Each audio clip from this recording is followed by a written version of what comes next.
Welcome to VintageDrumsTalk.com. Jim Messina once again. I'm glad you're here. You've come to the live interviews page, and I want to present another segment with Mark Whitey Cooper. And we're going to talk about some fantastic drums that he's had done by Adrian Kirchler. Mark, how you doing? I'm doing great. How are you, Jim? Good to hear from you again. I'll tell you, I'm ready to be mesmerized by some of these fantastic drums you've got. You've sent me some pictures that just... they're fascinating, and from what I understand, a lot of these drums that you're showing me have been worked on by the famous Adrian Kirchler, the master artisan, the magician of drum restoration.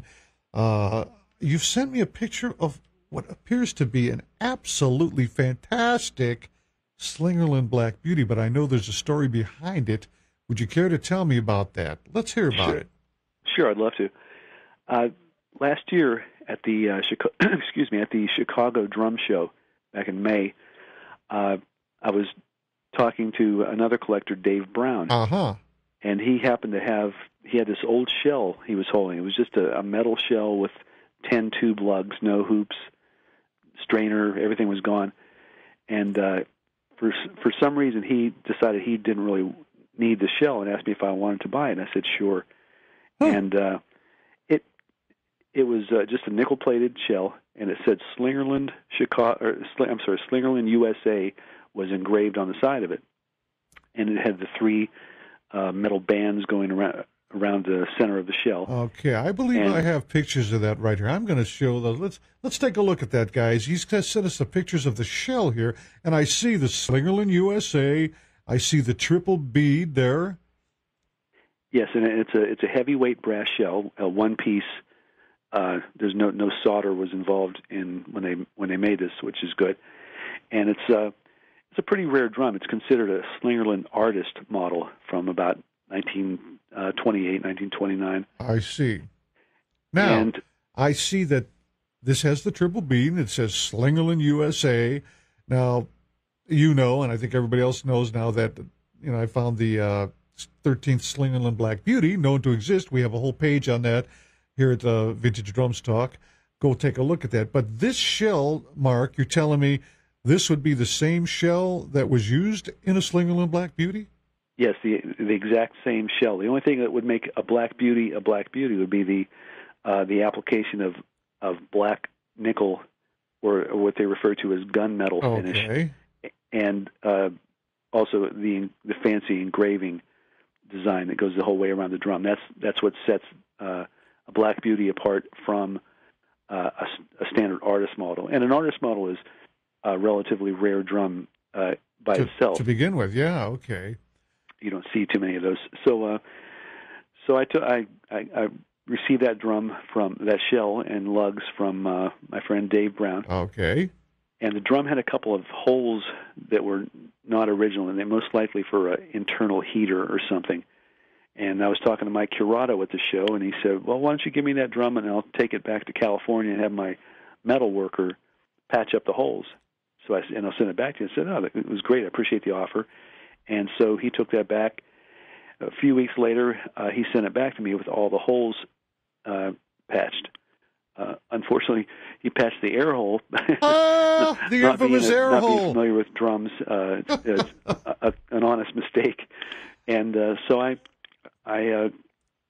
got in touch with Adrian Kirchler, who lives in Italy.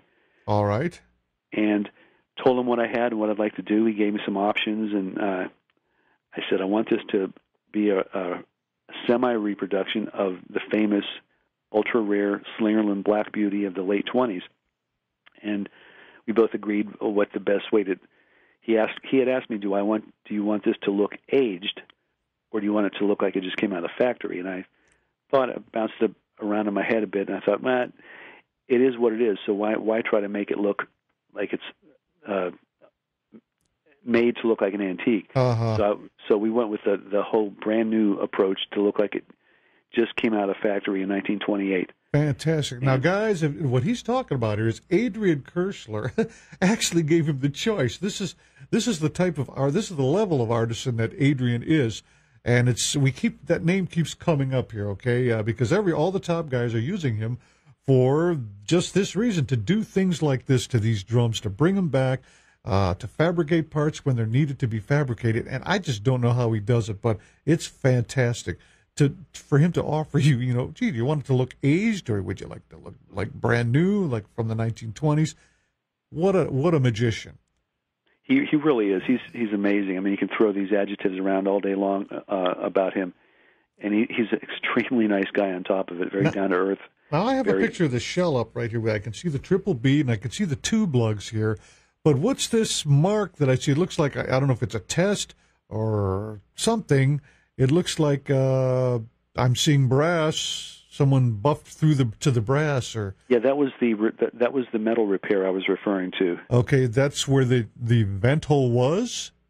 Well, it's either in that photo, that's either the vent hole or one of those mystery holes that could have been from somebody putting in an internal heater. I see. And so I wanted all those patched. I didn't want the air hole patched. Yeah. But and the guy did a wonderful job patching everything. So I sent it off to Adrian, and he unpatched that air hole, and we laughed about it. And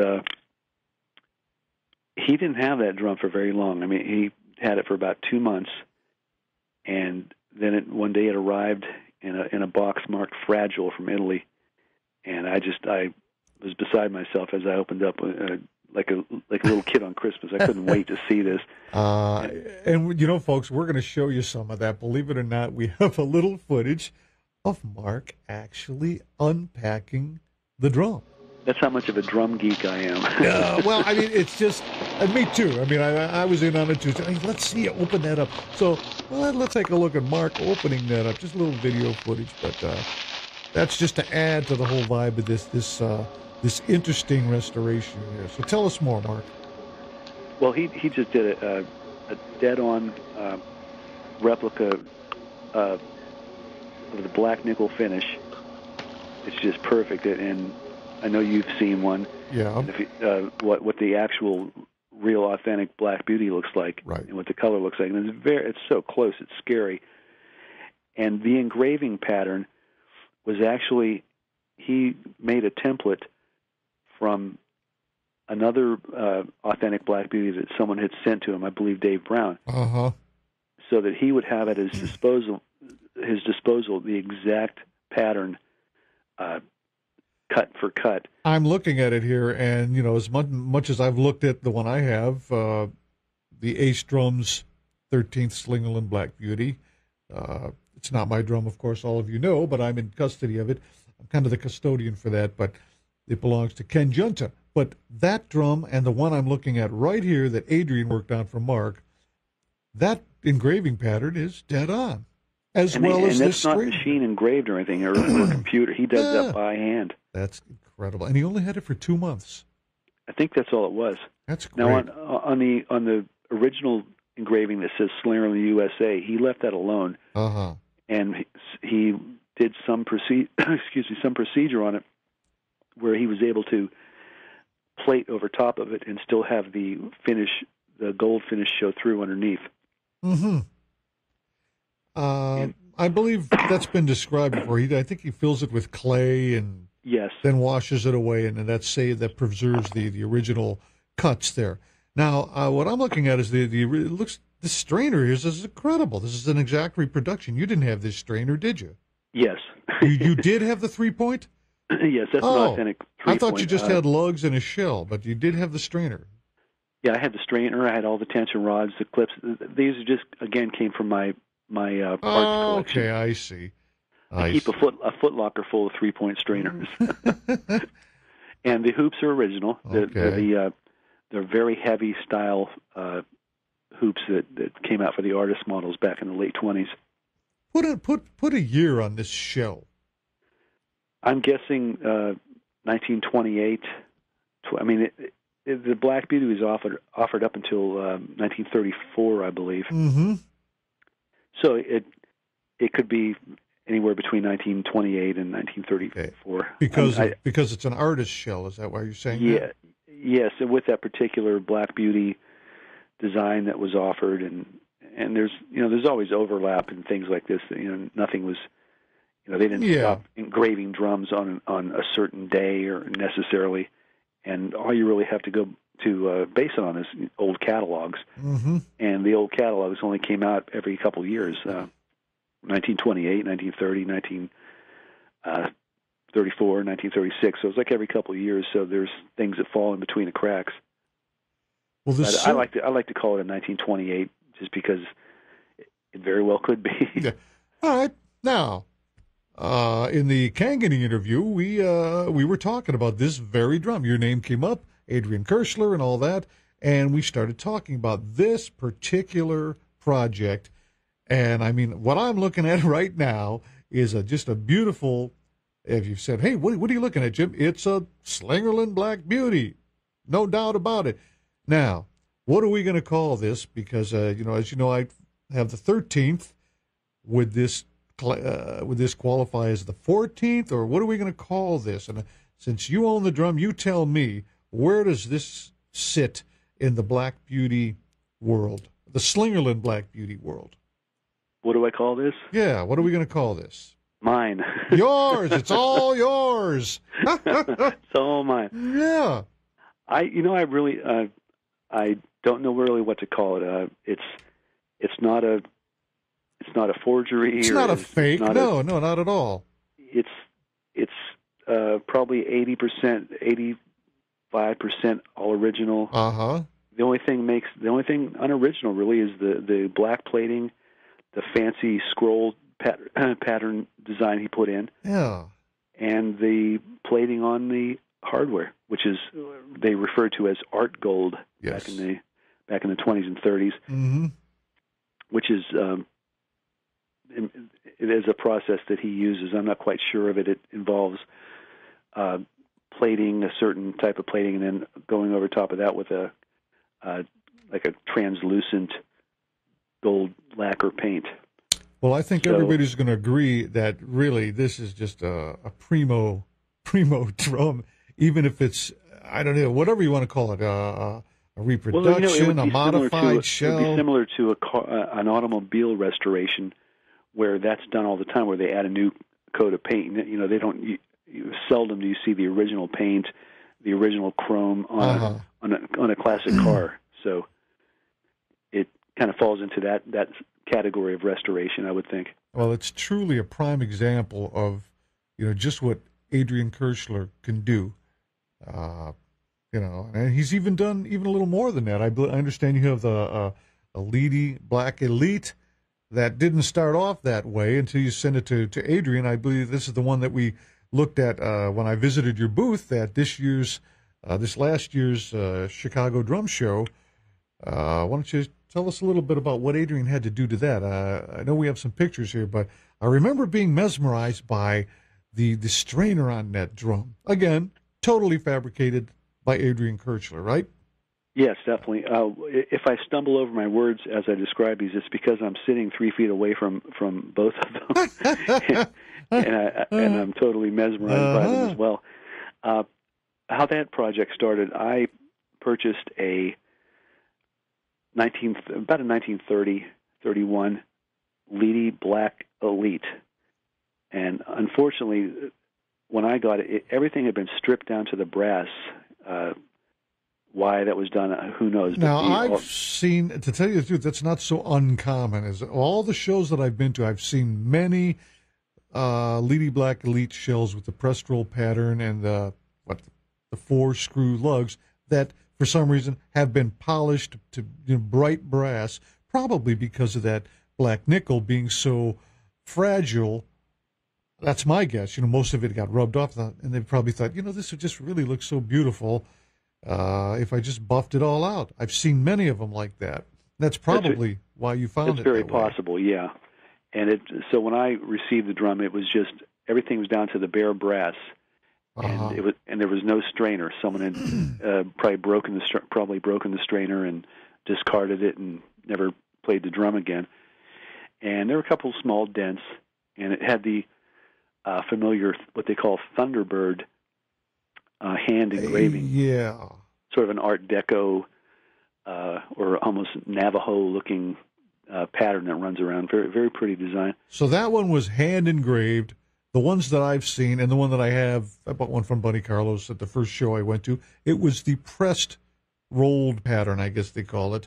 Kind of a scroll pattern, but it wasn't hand engraved like what you're talking about here. Right. Well, I'm pretty certain that it is hand engraved. Okay.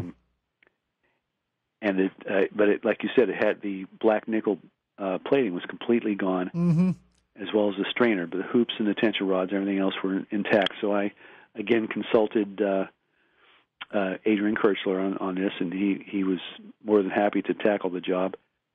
And this one took a little longer. He had this for about a year.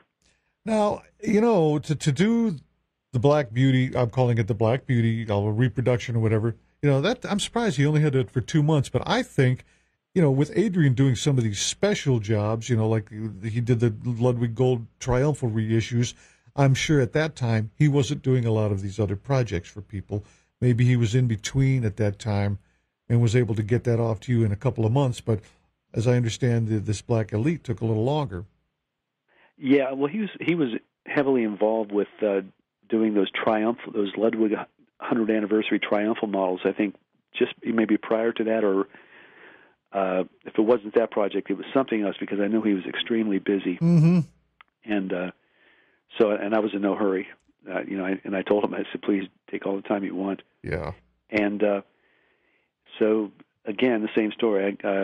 A year later, a box arrives from Italy, marked fragile. A year later. Huh.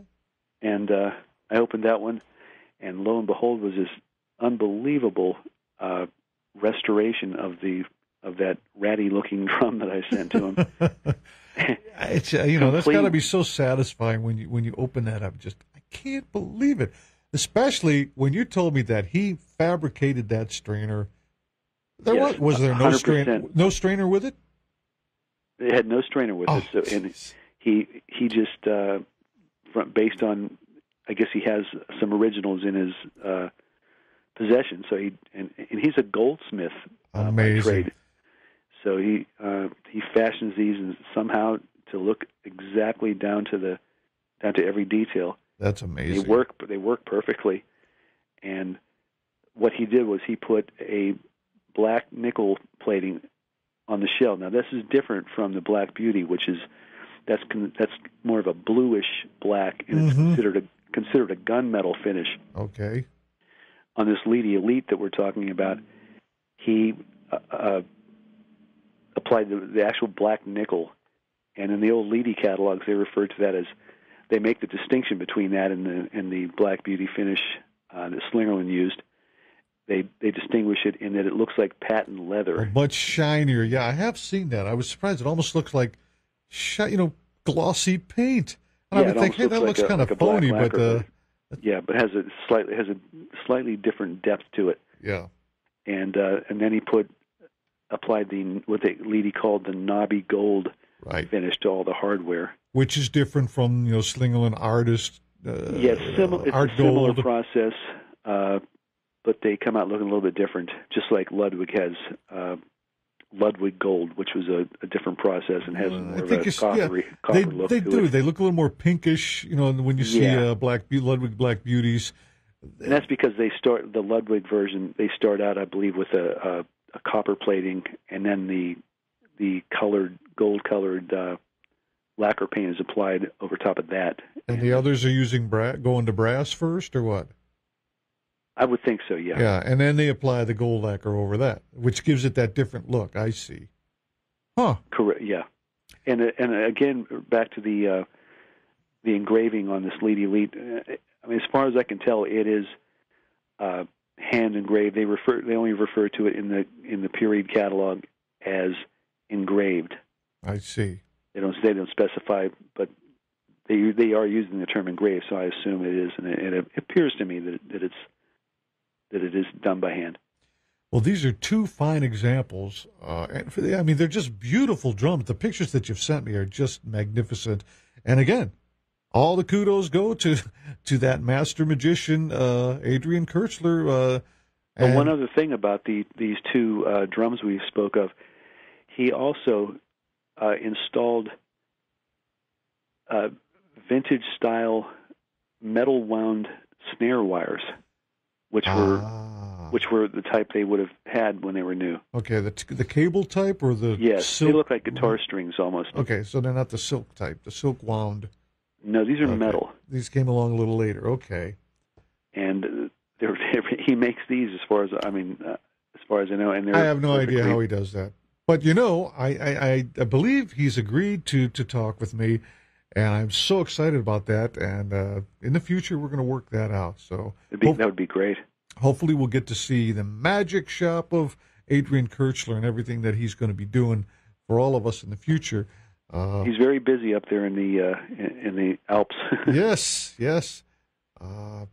Exciting. As always, Mark, you've got some pretty primo drums here. And I think it's always a treat when we have you on the show here. These guys always wait to see what Mark Cooper is doing next. So, well, we do have one more exciting example of Adrian Kirchler's work here that we haven't discussed. We'd love to hear about it. What do we have? Well, again, at last year's Chicago Drum Show, I stumbled upon Joe Luoma's booth. Good old Joe Luoma. You're familiar with you know Joe, don't you? Oh, absolutely. We've had some fun at the show on video, and believe it or not, at some point Joe is going to be right here at VintageDrumsTalk.com. We're going to be talking about his whole collection. But what, do you have something from Joe that... Well, I stumbled by his booth, and again, my attraction to sea green pearl is no secret. Uh-huh. And he had a Leedy Broadway snare in that finish sitting on his table. And it was missing some parts. All the plating was pretty much gone on everything, but the shell looked pretty nice. And he was gracious enough to sell that drum to me. Wow! And I told him what I was planning on doing with it. And when I did, he said, "Oh, then you should definitely have it." And so I knew right away what I wanted to do with this. And when I got home, I took all the hardware off of it, and I once again sent it to our friend Adrian Kirchler. And I'm looking at it right now, and I think this is just stupefying. This is beautiful. This is beautiful. Quickly, what did he do to this? He did mainly the same thing he did to the hardware on the Leedy Black Elite. Uh-huh. The same gold application on all the hardware. And he also made another strainer for it because the drum I got from Joe had no strainer. That just cracks me up how he can reproduce those. He must have a magnificent shop there, and just, geez, look at that. That's incredible. And the sea green is, once again, that perfect hue that I like, and it looks like it's in perfect condition, too. Yeah, it's really nice. It's a solid walnut shell, a one-ply shell. Uh-huh.